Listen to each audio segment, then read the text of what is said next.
नमस्कार दोस्तों, कैसे हैं आप सभी का मैं आपके मंच द सक्सेस मैनेजर फिर से एक बार आपका स्वागत करता हूं दोस्तों।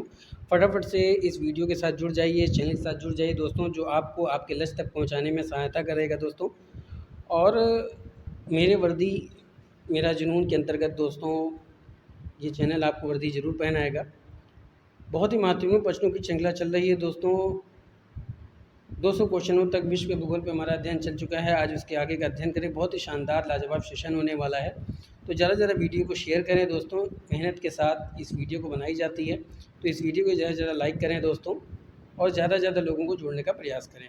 तो चलिए शुरू करते हैं शानदार महत्वपूर्ण प्रश्नों की श्रृंखला दोस्तों। आज श्रृंखला बहुत छोटी होने वाली है दोस्तों, क्योंकि किसी काम के कारणवश आज मैंने क्वेश्चनों को कम कर दिया है। आज हम लोग खाली 25 क्वेश्चनों का डिस्कशन करेंगे। चलिए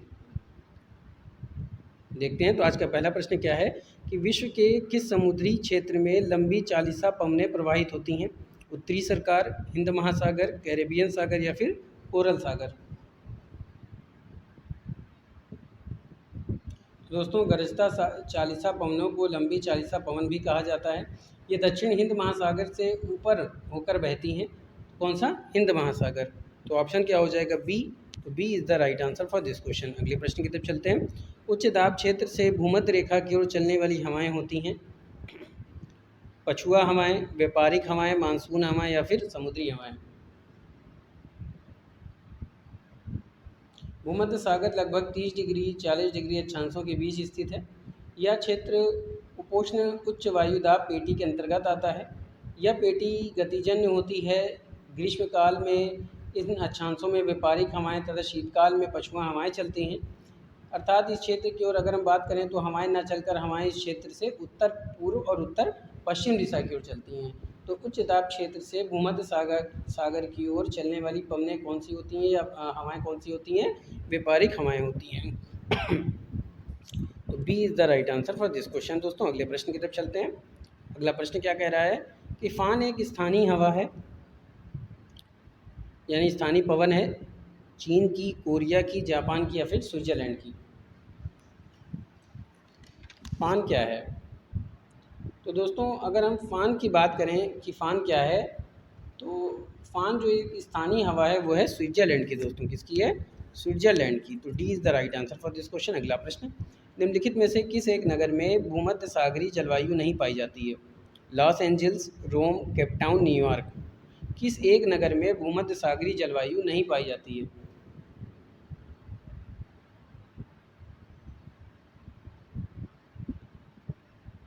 तो दोस्तों लॉस एंजल्स में पाई जाती है, रोम में पाई जाती है, केपटाउन में पाई जाती है, लेकिन न्यूयॉर्क में नहीं पाई जाती है। तो कौन सा नगर है जहाँ भूमध्य सागरीय जलवायु नहीं पाई जाती है? तो वो हो गया आपका न्यूयॉर्क। याद रहेगा दोस्तों? समझ में आ रहा है? तो D is the right answer for this question. अगला प्रश्न, निम्नलिखित देशों में से किस देश में सर्दियों के मौसम में वर्षा होती है?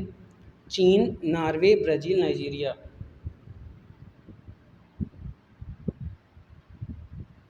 नॉर्वे पश्चिम यूरोपीय तुल्य जलवायु के अंतर्गत आता है। इस जलवायु प्रदेश में वर्षा वर्ष के प्रत्येक मौसम में पर्याप्त तथा समान रूप से होती है, जबकि चीन तुल्य जलवायु के अंतर्गत आता है। इसलिए इस जलवायु प्रदेश में भी वर्षा वर्ष भर होती है, किंतु शीतकाल अपेक्षाकृत शुष्क रहता है। तो निम्नलिखित देशों में से किस देश में सर्दियों के मौसम में वर्षा होती है दोस्तों? तो ये नॉर्वे हो जाएगा। तो B is the right answer for this question. अगले प्रश्न की तरफ चलते हैं। किस स्थान में रुधिर वर्षा होती है? इटली में, फ्रांस में, कनाडा में या फिर स्पेन में।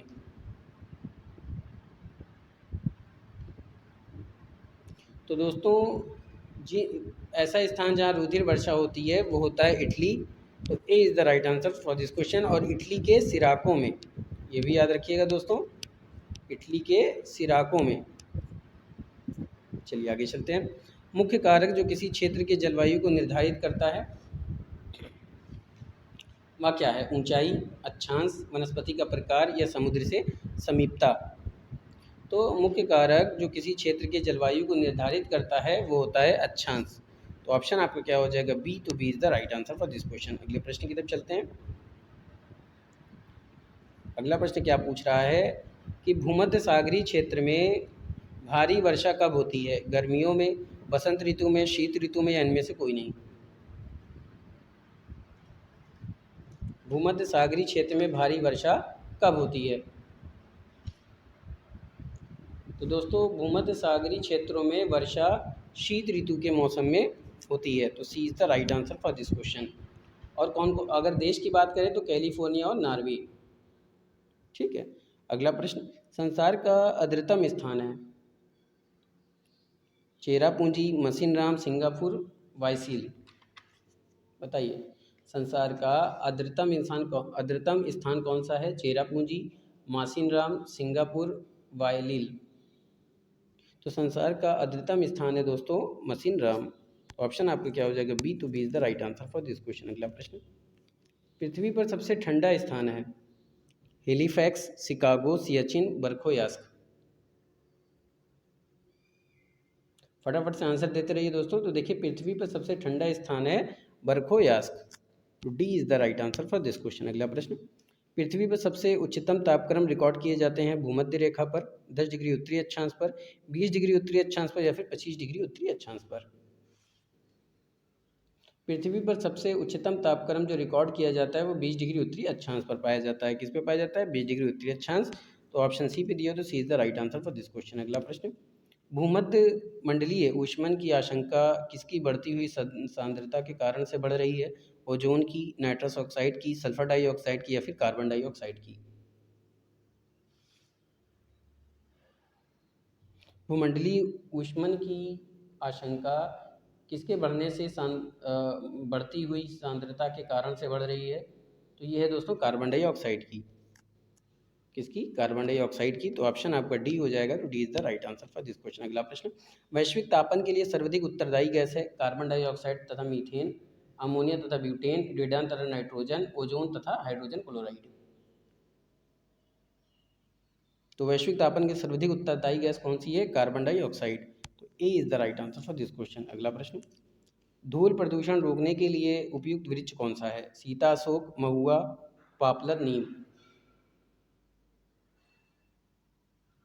धूल प्रदूषण को रोकने के लिए जो उपयुक्त वृक्ष होता है दोस्तों वो होता है Sita, Ashok. A is the right answer for this question. अगला प्रश्न, अल्पकालीन जलवायु संबंधी भविष्य कथन के लिए पिछले दशक में ज्ञात हुई निम्नलिखित स्थितियों में से कौन सी एक भारतीय उपमहाद्वीप में विरल क्षीण मानसून वर्षा से संबंधित है? ला नीना, धारा प्रवाह की गति, एल नीनो दक्षिणी दोलन, विश्वव्यापी स्तर पर पादप ग्रह प्रभाव। तो दोस्तों ये हो जाएगा एल नीनो और दक्षिणी दोलन। तो C is the right answer for this question. अगला प्रश्न, आकार के अनुसार ग्रहों का अवरोही क्रम है? बृहस्पति, शनि अरुण वरुण, पृथ्वी शुक्र मंगल अरुण, शनि शुक्र अरुण मंगल, वरुण बुध मंगल अरुण। तो दोस्तों अगर हम आकार की बात करें तो आकार के अनुसार ग्रहों का अवरोही क्रम क्या है? बृहस्पति, शनि, अरुण और वरुण। तो A is the right answer for this question. अगला प्रश्न, सूर्य के बाहरी सतह का तापमान होता है 6000 degree Celsius, 10,000 degree Celsius, 12,000 degree Celsius, 16,000 degree Celsius. तो सूर्य के बाहरी सतह का जो तापमान होता है दोस्तों वो होता है 6000 डिग्री सेल्सियस। तो A is the right answer for this question. अगला प्रश्न, निम्नलिखित में से कौन सा कथन सही है? भूकंप तरंगों की तीव्रता जो भी संवेदनशील यंत्र द्वारा मापी जाती है उसे सिस्मोग्राफ कहते हैं। भूकंप की तीव्रता को मार्केली स्केल द्वारा मापा जाता है, जबकि भूकंप का परिमाण रिएक्टर स्केल द्वारा मापा जाता है। रिएक्टर स्केल में 0 से 8 तक की संख्या होती है, जबकि मार्केली स्केल पर 1 से 12 तक होती है। रिएक्टर स्केल का प्रतीक स्तर पिछले की तुलना में 10 गुना तेजी से तीव्रता का होता है दोस्तों। तो ये स्तर होगा, ये स्टार नहीं दोस्तों, ये होगा स्तर। ठीक है, चलिए आइए देखते हैं। तो दोस्तों इसमें से जो सही कथन नहीं है होता है दोस्तों, तो वो कथन गलत क्या है? रिएक्टर स्केल में, माफ़ कीजिएगा दोस्तों, रिएक्टर स्केल में 0 से 8 नहीं, 0 से 9 होता है, 0 से 9 तक होता है। ये 8 दिया हुआ है, इसीलिए क्या है? गलत हो जाएगा। यही आंसर पूछा है, तो यही पूछा है कि कौन सा कथन सही नहीं है, तो ये आंसर हो जाएगा आपका सी। तो C is the right answer for this question. अगला प्रश्न, फ्यूजियामा का संबंध किस देश से है? Japan, Myanmar, Italy, Rome. तो दोस्तों यामा का संबंध जो है दोस्तों वो किस देश से है, आपको ये बताना है।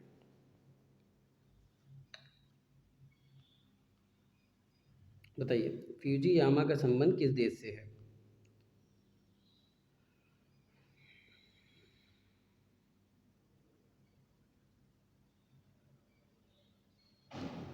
फ्यूजी यामा का संबंध किस देश से है? जल्दी फटाफट से आंसर दीजिए दोस्तों। फ्यूजी यामा दोस्तों एक ज्वालामुखी है, ठीक है। फ्यूजी यामा क्या है? एक ज्वालामुखी है। आपको बताना है कि ज्वालामुखी का संबंध किस देश से है, जो है वो किससे है, आपको बताना है। तो फ्यूजी यामा का संबंध दोस्तों जापान से है। किससे है? जापान से। तो A is the right answer for this question. अगला प्रश्न, माउंट कैमरून का संबंध किस देश से है? माउंट कैमरून का संबंध किस देश से है?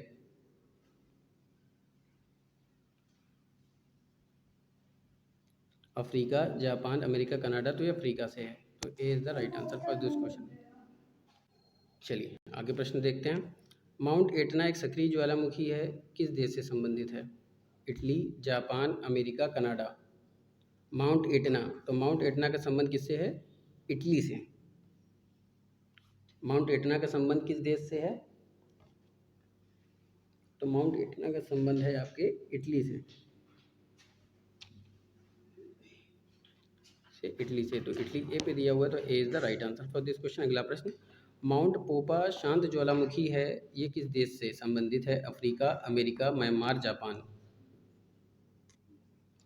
माउंट पोपा ज्वालामुखी किस देश से संबंधित है? तो ये संबंधित है दोस्तों म्यांमार से। तो सी पे दिया हुआ, तो C is the right answer for this question. अगला प्रश्न, मोना लुआ ज्वालामुखी किस देश से संबंधित है? Canada, America.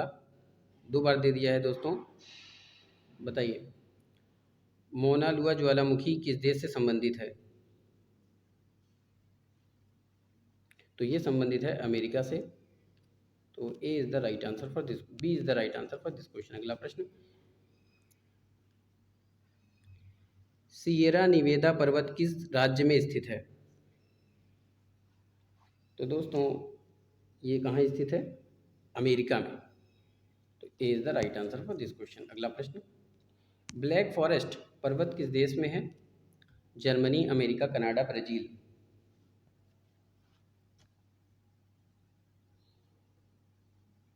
ब्लैक फॉरेस्ट पर्वत किस देश में है? तो दोस्तों ये जर्मनी में स्थित है। तो A is the right answer for this question. तो दोस्तों ये था आज का शानदार महत्वपूर्ण प्रश्नों की श्रृंखला। उम्मीद करता हूँ कि आपको पसंद आया होगा। लाइक कीजिएगा, ज़्यादा से ज़्यादा शेयर कीजिएगा। फिर मिलेंगे इसी जुनून के साथ, तब तक के लिए जय Hind, wish you all the best.